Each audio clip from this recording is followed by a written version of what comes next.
El Palacio Ducal de Medina Sidonia acogía ayer el arranque de las 11ª Jornadas de Poesía en Palacio. Unas jornadas que comenzaban con la conferencia Aproximación a la Poesía Negra, a cargo de Jesús Zulueta Fernández, profesor doctor.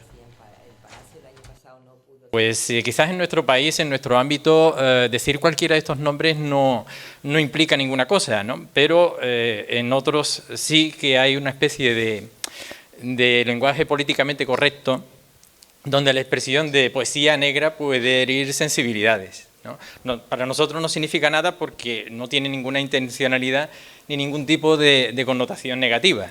Pero en algunos sitios decir poesía negra, si no se conoce bien el contexto donde se produce este tipo de literatura y de poesía, pues sí que puede llamar la atención. Entonces, los autores, los críticos, manejan igualmente todo esto que les he dicho, poesía de la negritud, poesía negrista, poesía negra, sin ningún problema.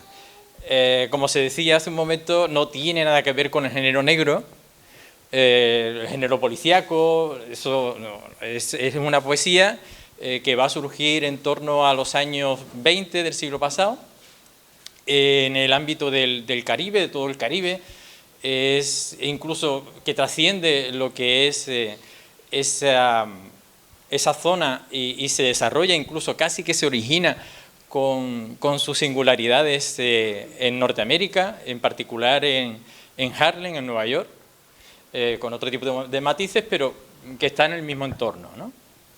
Bien, pues es ahí donde surge. También en el contexto de una literatura y una poesía de vanguardia que comienza en Europa y que, sin embargo, pronto descubre que las raíces de lo que ellos proponen aquí en el viejo continente, como es huir de la razón, una postura absolutamente rupturista con toda la tradición literaria y poética, pues ya se encontraba presente tanto en el continente americano como en el africano, ¿no? Pero en cuanto a lo que a nosotros nos concierne, tenemos que hablar de América.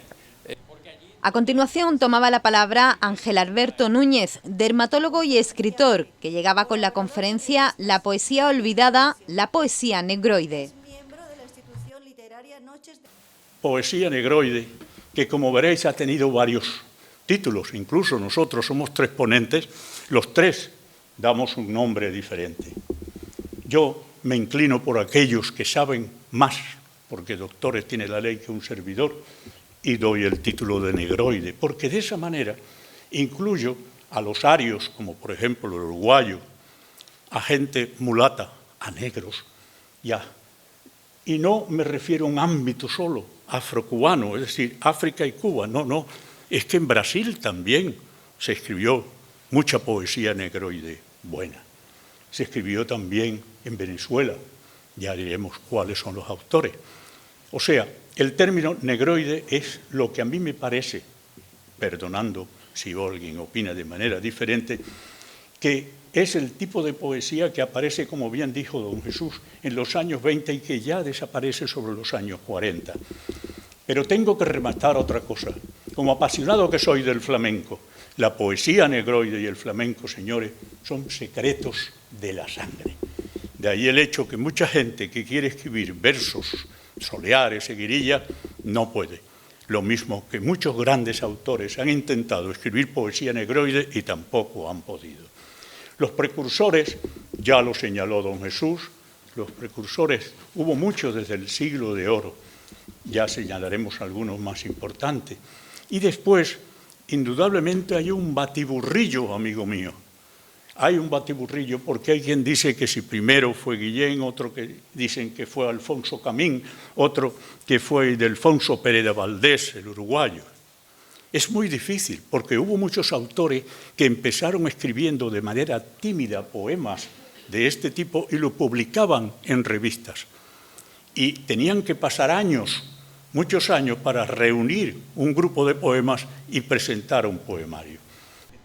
Ya esta noche finalizan estas jornadas con la conferencia Los otros sonidos negros, poesía afroamericana de ida y vuelta, a cargo de Juan José Tellez, escritor y periodista.